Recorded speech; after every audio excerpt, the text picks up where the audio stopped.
నువ్వు ఇలా సాగదీస్తూ కూర్చుంటే వినో ఓపిక నాకు లేదు. ఏదైనా చెప్పాలనుకుంటే టక్కని చెప్పు, లేదంటే పో. చెప్తాను. నేను బ్యూటీ పార్లర్ ఓపెన్ చేద్దాం అనుకుంటున్నానండి. అయితే నీ అంతటి నువ్వు ఎదగాలనుకుంటున్నావు, సంపాదించాలనుకుంటున్నావు. సరే, అలాగే కానీ. అంటే మీరు ఒప్పుకున్నట్టేనా? ఆ తర్వాత బ్యూటీ పార్లర్ పెట్టడానికి డబ్బులు ఎక్కడున్నాయి? అంటే మా అమ్మ వాళ్ళని అప్పడుగుతానండి. మనకి వడ్డీ ఉండదు. వాటితో బ్యూటీ పార్లర్ పెడదాం. క్లిక్ అయిన తర్వాత మెల్లిగా అప్పు తీరుద్దాం. సింపుల్. ఐడియా బాగుంది. ఈ ఐడియా ఇదివరకు ఎందుకు రాలేదు? ఇప్పుడు వచ్చింది కదండి. అయితే ఇది వరకుటి మీద ఇప్పుడు తెలివితేటలు ఇంకా పెరిగాయన్నమాట. సరే, బ్యూటీ పార్లర్ పెడతావు, తర్వాత ఎక్కడికి వెళ్తావు? ఎక్కడికి వెళ్ళడం ఏంటి? ఇక్కడే ఉంటాను. నేను ఇక్కడే ఉంటాను, నువ్విక్కడ ఎలా ఉంటావని. ఏంటి మీరు మాట్లాడేది? మీ అమ్మగారింటి నుంచి డబ్బులు తీసుకొచ్చి నువ్వు బిజినెస్ పెట్టాలనుకుంటే నువ్వు అక్కడే ఉండాలి. ఇది నా ఇల్లు అయితే అక్కడెందుకుంటాను? ఆ ఇల్లు నీది కానప్పుడు ఆ డబ్బు మాత్రం నీదెందుకు అవుతుంది? నువ్వు వెళ్ళి మీ అమ్మని అడిగి డబ్బులు తీసుకొస్తే వాళ్ళ దృష్టిలో నేను అసమర్థున్నేగా. అలా ఎందుకు అనుకోవాలి? అవసరాల కోసం ఎవరు అయిన వాళ్ళ దగ్గర అప్పులు చేయడం లేదా? ప్రపంచంలో ఎక్కడా జరిగిన వింత నేనే చేస్తున్నట్టు మాట్లాడుతున్నారు. ప్రపంచంలో ఏం జరుగుతుందో నాకు అనవసరం. నా కుటుంబంలో మాత్రం ఎవరు ఏం చేసినా అది నా కష్టార్జితంగానే అయి ఉండాలి. నీకు నిజంగా బ్యూటీ పార్లర్ పెట్టాలనుంటే కొన్నాళ్ళు వెయిట్ చేయి. నేను ఆర్థికంగా కొంత నిలదొక్కున్న తర్వాత అప్పుడు ఆలోచిద్దాం. మీరు చేసేదో తొక్కల ఉద్యోగం, దాంతో వచ్చే సంపాదనతో పోగేసి నేను బ్యూటీ పార్లర్ పెట్టడం ఈ జన్మకవుతుందా? అవ్వదు. అయితే ఏంటి? కట్టుకున్న భార్యతో పనులు చేయించాలని, ఉద్యోగాలు చేయించాలని నేను ఎప్పుడు అనుకోలేదు. ఇక మీదట అనుకోను కూడా. నీ మొగుడు ఎంతో సంపాదిస్తే అందులోనే నీ జీవితం, అది గుర్తుపెట్టుకో. ఇదంతా నా కర్మ. మీకు సంపాదించడం చేతి కాదు, నేను సంపాదిస్తానంటే దానికి ఒప్పుకోరు. నువ్వు ఎన్ని ఎదవేడుపులు ఏడ్చినా ఇదే ఫైనల్.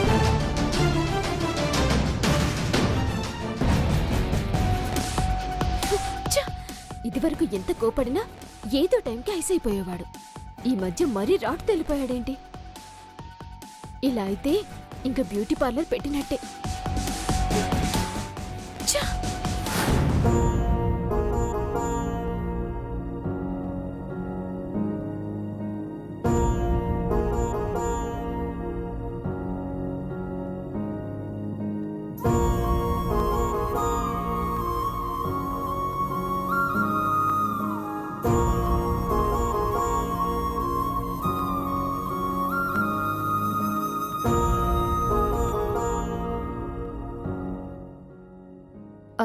అన్నయ్య, ఏంటి అలాగే నిలబడిపోయావు? ఓ, ఇందాక మీ బావగారు నాతో అలా మాట్లాడారేంటా అని బాధపడుతున్నావా? ఆయన ఎప్పుడూ అంతే, కావాలని ఏదో అల్లరి పని చేస్తూనే ఉంటారు. నిజమన్నయ్య, ఇందాక ఆయన కోపమంతా నిజమనుకున్నావా? ఎప్పుడూ లేంది నన్ను పల్లెత్తి మాట ఇప్పటి వరకు అనడం ఎరగని మనిషి ఒక్కసారిగా ఇంత కోప్పడ్డారేంటా అని ముందు నేను అలాగే భయపడ్డాను. తీరా లోపలికెళ్ళి ఏంటండి ఇలా మాట్లాడారు అంటే అప్పుడు పక్క నవ్వుతున్నారు. బావగారు చాలా కాలం తర్వాత మన ఇంటికొచ్చారు కదా, సరదాగా మిమ్మల్ని ఇద్దరిని ఆట పట్టిద్దామని అలా చేశాను అని అంటున్నారు. నాకైతే కోపం వచ్చేసింది. ఒక్కటిద్దాం అనుకున్నాను, మరి మొగుణ్ణి కొడితే బాగుండదు కదా. నాకైతే మీ అల్లరి గురించి తెలుసండి. అన్నయ్య నిజమనుకుని బాధపడతాడు కదా అంటే తప్పు చేశానని ఆయన ఎంత ఫీల్ అయిపోయారో తెలుసా? వెంటనే నీ దగ్గరకొచ్చి సారీ చెప్తానన్నారు. నేనే ఆపాను. మా అన్నయ్య అలా ఏం ఫీల్ అవ్వలేండి, మీరు తమాషాకి ఇలా చేశారని నేను చెప్తాను అని నచ్చ చెప్పొచ్చాను. అవునా? నేను నిజంగానే బావగారు కోప్పడ్డారని ఎంత బాధపడ్డానో తెలుసా? సరే అన్నయ్య, ఆయన ఆఫీస్ నుంచి వచ్చే దారిలోనే ఫ్రెండ్స్తో కలిసి భోంచేశారంట. నువ్వు కూర్చో అన్నయ్య, వడ్డిస్తాను. వద్దమ్మా, ఇంకా లాస్ట్ బస్సు ఉండే ఉంటది, నేను బయలుదేరతాను. ఇప్పుడు బయలుదేరడం ఏంటి? రాక రాక ఇంటికొచ్చావు. పైగా ఇదేమైనా తక్కువ దూరమా? 2 రోజులు ఉండి వెళ్లాల్సిందే. ఉండాలని అనుకున్నానమ్మా. నువ్వు సంతోషంగా కాపురం చేస్తుంటే కళ్ళారా చూస్తా, నీ చేతి వంట తింటా 2 రోజులు ఇక్కడ ఉండాలనే వచ్చానమ్మా. కానీ బావగారు కోప్పడ్డారు. అదే తమాషాకి. అది గదిలో నీతో చెప్పటాలు, నువ్వొచ్చి నాతో చెప్పటాలు బాగుందమ్మా. అవునా అంటూ నాకే తెలియనట్టు నాకు నటించడం రావట్లేదమ్మా.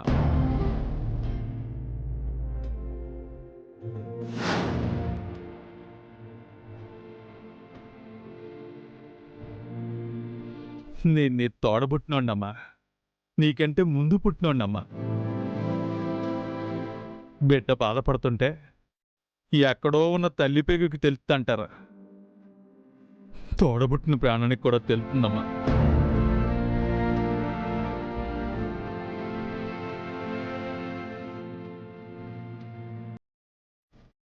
నీ చిన్నప్పటి నుంచి చూస్తున్నానమ్మా.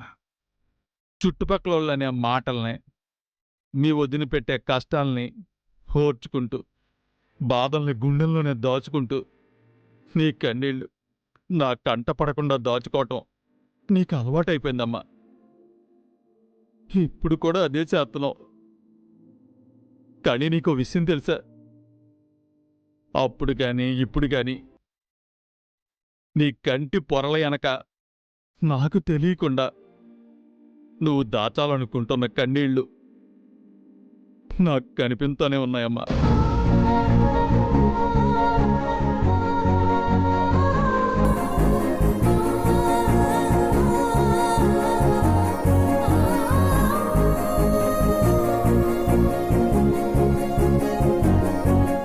ఏంటమ్మా ఇది? అసలు మేము అనుకున్నదేంటి? నీ గురించి, నీ కాపురం గురించి మేము ఊహించుకున్నదేంటి? ఇక్కడ జరుగుతున్నదేంటి? కొన్ని నువ్వు నాతో చెప్పలేనివి, నేను అడగలేనివి. ఏంటమ్మా ఇదంతా? అన్నయ్య, నువ్వు భయపడుతున్నట్టు అన్ని కష్టాలేమీ లేవన్నయ్య నాకు. 2 రోజులుగా ఇద్దరి మధ్య చిన్న మాట పట్టింపు అంతే. ఆయన సొంతంగా బిజినెస్ స్టార్ట్ చేస్తానన్నారు. దానికి మామయ్య గారిని డబ్బులు అడుగుతానంటే నాకిష్టం లేదు, వద్దు అన్నాను. అదే ఆయనకు నా మీద కోపం. వాళ్ళ డబ్బులు వాళ్ళు ఖర్చు పెట్టుకుంటానంటే నువ్వెందుకు కాదన్నావమ్మా? ఎందుకంటే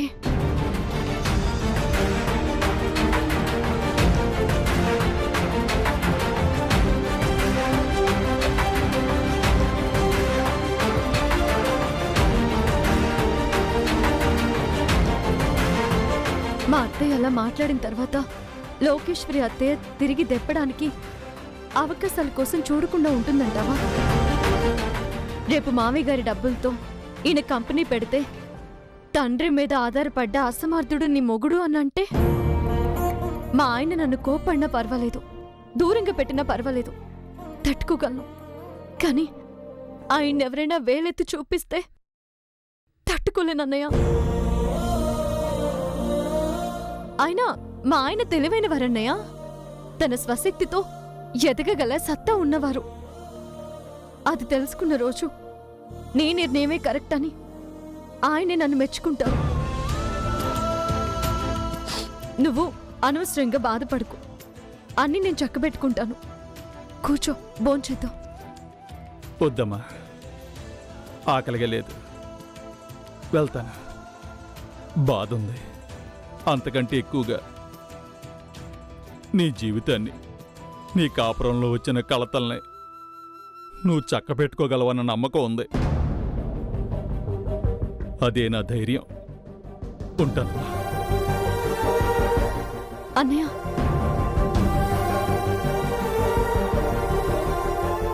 నాకు తెలుసమ్మా, అమ్మకి ఈ విషయాలు ఏమీ చెప్పను. జాగ్రత్త.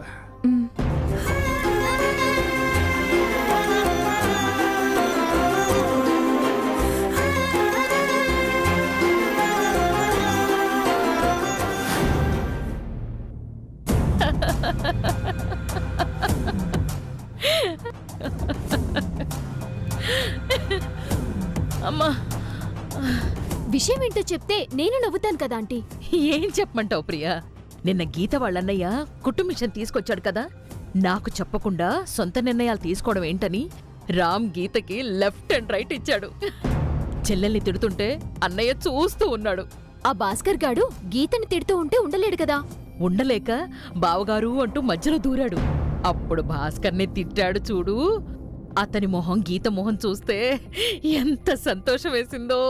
అబ్బా, నేను కూడా ఉండుంటే బాగుండేదా ఆంటీ. మిస్ అయ్యాను. అమ్మా, కాకపోతే చిన్న చిక్కొచ్చి పడింది. ఏంటంటీ? ఆ గీత కుట్టు మిషన్ పెడితే అపార్ట్మెంట్స్ వాళ్ళందరూ గీత దగ్గరికి జాకెట్లు, చీరల ఫాల్స్ అని వస్తారు. దాని పనితనానికి అట్రాక్ట్ అవుతారు. ఇదొక మాట చెప్తే వింటారు, అందరూ మనకి ఓట్లు వేస్తారు అని అనుకున్నాం కదా. ఇప్పుడు కోపంతో రామ్ అది కుట్టు మిషన్ పెట్టుకోవడానికి ఒప్పుకోనేలా లేడు. ఇప్పుడెలా ఆంటీ? అది కాని మిషన్ పెట్టకపోతే ఇంతమందిని మనం ఎలా ట్యూన్ చేయగలుగుతాం? అదే ఆలోచిస్తున్నాను ప్రియా. రామ్ని ఎలా ఒప్పించాలో అర్థం కావడం లేదు. ఇప్పుడు వాణ్ణి మిషన్ విషయంలో కూల్ చేస్తే మళ్లీ గీతతో జరిగిన గొడవ సద్దుమణిగిపోతుంది. అది సద్దుమణిగితే వాళ్ళిద్దరినీ విడగొట్టడానికి దొరికిన దారి కాస్త మూసుకుపోతుంది. వాడికి నచ్చ చెప్పకపోతే ఓట్లు పడవు. ఏం చేయాలో అర్థం కావడం లేదు.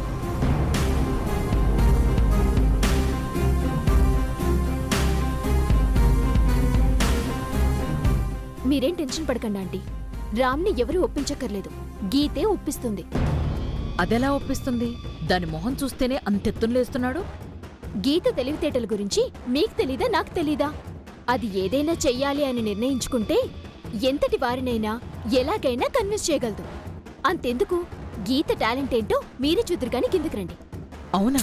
అబ్బా రండి ఆంటీ, చూపిస్తాను రండి.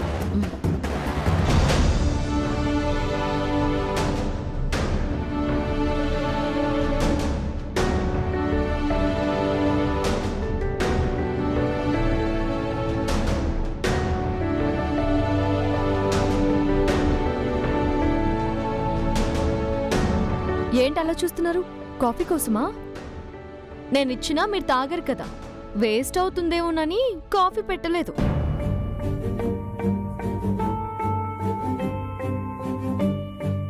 ఆ టిఫిను ఈరోజు కూడా నిన్నట్లాగే బయట చేస్తారుగా? ఎలాగూ టిఫిన్ చేయరు కదా, ఇంతటి దానికి తెల్లవారుజామునే లేచి పలోమని వండి పెట్టడం దేనికని టిఫిన్ కూడా చేయలేదు.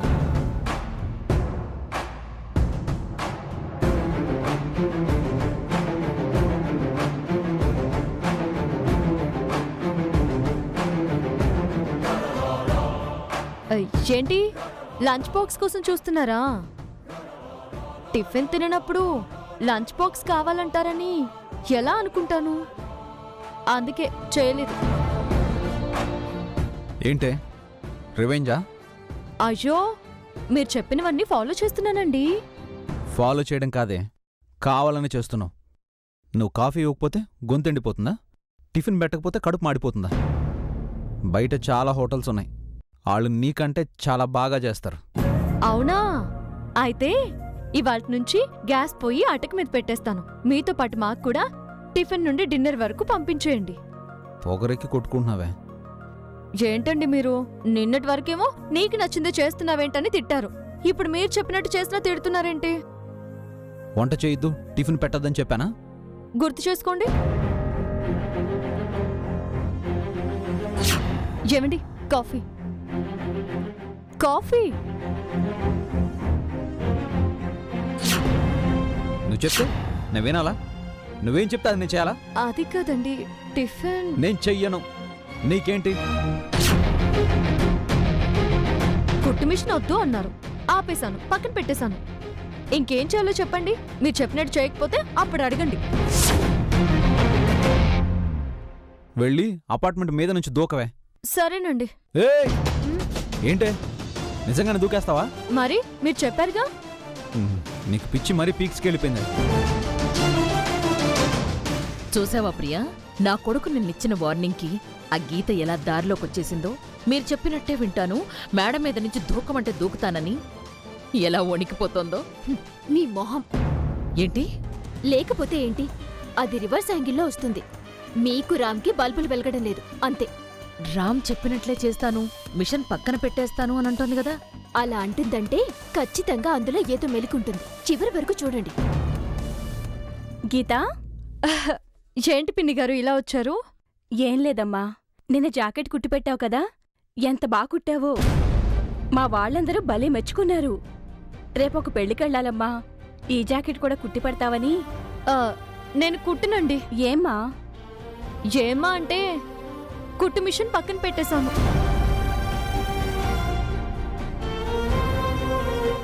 అయ్యో, ఈ అపార్ట్మెంట్ వాళ్ళందరం జాకెట్లు కుట్టించుకోవాలంటే 2 కిలోమీటర్ల అవతలు గాని సరైన టైలర్ లేడు. కాళ్ళు ఇడ్చుకుంటూ తన దగ్గరికి వెళ్ళినా 4-5 రోజులకు గాని కుట్టివ్వడు. అదే నువ్వైతే ఇచ్చిన అరగంటలో కుట్టి చేతికిస్తావు. ఈ ఒక్కసారికి కుట్టిపెట్టమ్మా. నేను కుట్టను అంటుంటే ఎందుకు నన్ను అలా బలవంతం చేస్తారు? నేను మిషన్ కుట్టడం మా ఆయనకి ఇష్టం లేదు.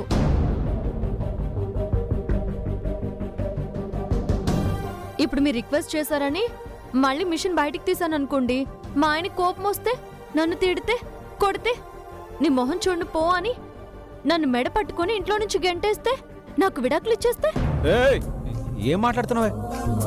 భర్త మాటికి ఎదురు చెప్తే భార్యల పరిస్థితి ఎలా ఉంటుందో కథల్లో చదివానండి. ఇప్పుడు చెప్పండి, మీరు ఫంక్షన్కి కొత్త జాకెట్ వేసుకుని వెళ్ళడం కోసం నా కాపురాన్ని కూల్ చేసుకోమంటారా? ఏ నూతులోనో పడి చావమంటారా? నిన్నాగమంటాను. ఏమయ్యా, నువ్వసలు మొగుడివేనా అంటా. ఏంటి అలా అంటున్నారు?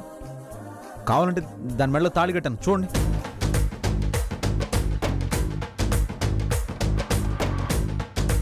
తాళి చూడ్డం కాదు, అసలు ఈ పిల్లని మిషన్ ఎందుకు కుట్టొద్దంటున్నావో దానికి కారణం చెప్పు.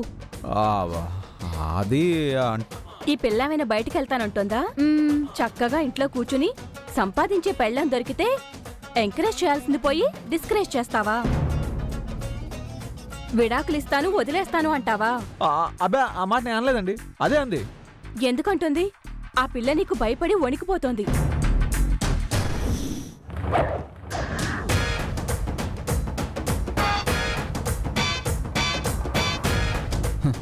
అది నాకెప్పుడు భయపడాలి? నీ గురించి అందరికి ఏం చెప్పేదానో తెలుసా? ఇప్పటి వరకు గీత భర్త మంచి కుర్రాడు, తల దించుకుని ఆఫీస్కి వెళ్తాడు అని అందరికీ చెప్పేదాన్ని. ఇప్పుడు చెప్తాను నీ గురించి. అయ్యో పిన్ని గారు, మీరు మాట్లాడేది చూస్తుంటే ఈయన శాడిస్ట్ అని, పెళ్ళాన్ని రాచి రంపాన్ని పెడుతుంటారని చెప్తారే ఏంటి? ఆయన లాంటి వారు కాదు, బంగారం. చూసావా ప్రియా, బంగారం అంటూనే చెప్పమని ఎలా హింటిస్తోందో. చెప్పానా ఆంటీ, అది రివర్స్లో వస్తుందని? ఆంటీ గారు, మీకు కావాల్సిందేంటి? మీ జాకెట్ గుర్తు పెట్టాలి, అంతే కదా? ఆ ఎలా కుడతానండి? మిషన్ లోపల పెట్టేశానుగా. తీసి బయట పెట్టుకో. మీరు కుట్టొద్దని చెప్పారుగా. ఇప్పుడు కుట్టమని చెప్తున్నానుగా.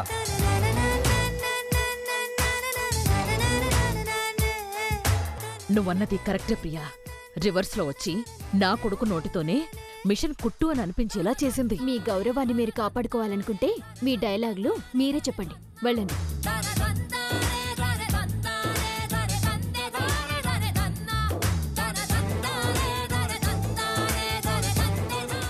అవును గీత, వాడేదో మాట వరుసకి వద్దు అన్నంత మాత్రాన బంగారం లాంటి విద్య చేతిలో పెట్టుకుని ఖాళీగా ఉంటావా?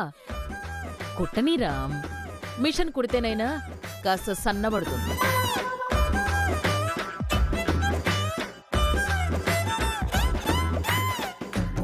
సరేనండి, ఇటు మా ఆయన అటు మీరు కూడా మిషన్ కుట్టమని ఆర్డర్ వేశారు కదా, పాటించకుండా ఎలా ఉంటాను? అలాగే కుట్టిస్తాను పిన్ని గారు. సాయంత్రం తీసుకుంటాను. వస్తానమ్మ గీత. వస్తాను నాగేశ్వర్ గారు.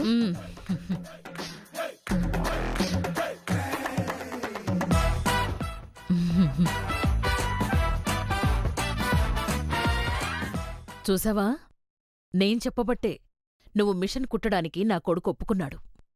అవునండి, మీరు చెప్పకపోతే అసలు ఒప్పుకునేవారేనా?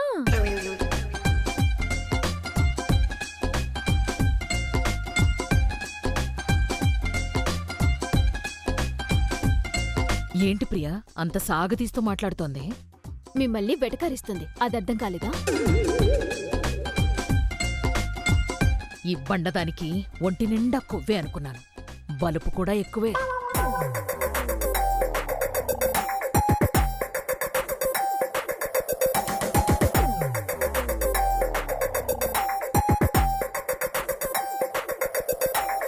బ్యూటీ పార్లర్ పెట్టుకోవడానికి వీళ్ళు డబ్బులు ఇవ్వరు. పోనీ మా అమ్మని అడిగి తెచ్చుకుందామంటే ఒప్పుకోరు. ఏమైనా అందామంటే ఇప్పుడు పని కూడా చేస్తున్నాడు. అనలే.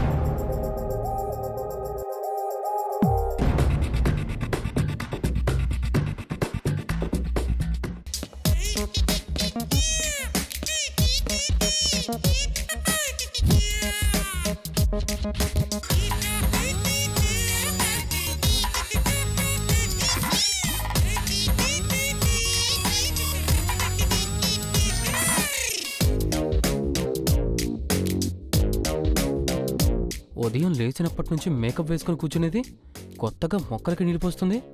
ఏమైంది దీనికి? ఏమండి, రెడీ అయిపోయారా? నర్సరీకి వెళ్తున్నారా? అవును, కానీ నువ్వేం చేస్తున్నా? మొక్కలకి నీళ్లు పోస్తున్నానండి. ఈ మొక్కలు చూడండి ఎంత అందంగా ఉన్నాయో. ఈ పూలు చూడండి ఎంత ముద్దొస్తున్నాయో.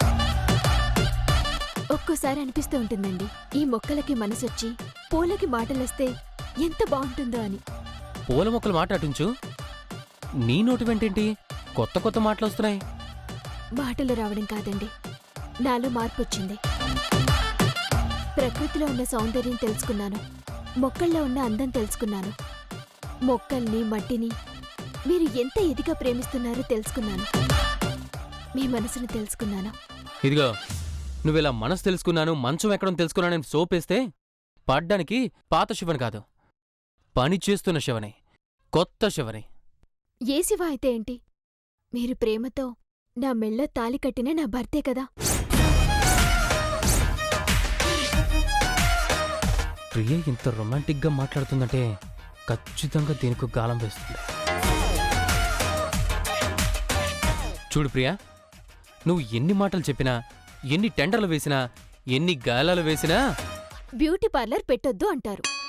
మా అమ్మ దగ్గర్నుంచి డబ్బులు తేవద్దు అంటారు. అంతే కదా?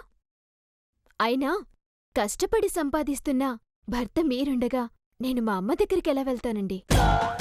మీ మాట క్రాస్ చేసి ఎలా వెళ్తాను? ఆ రోజుల్లో సతీ సక్కుబాయి, సతీ సావిత్రి. ఆపు. ఆ పతివ్రతల్ని ఎందుకు మన మధ్యలోకి లాగుతున్నావు?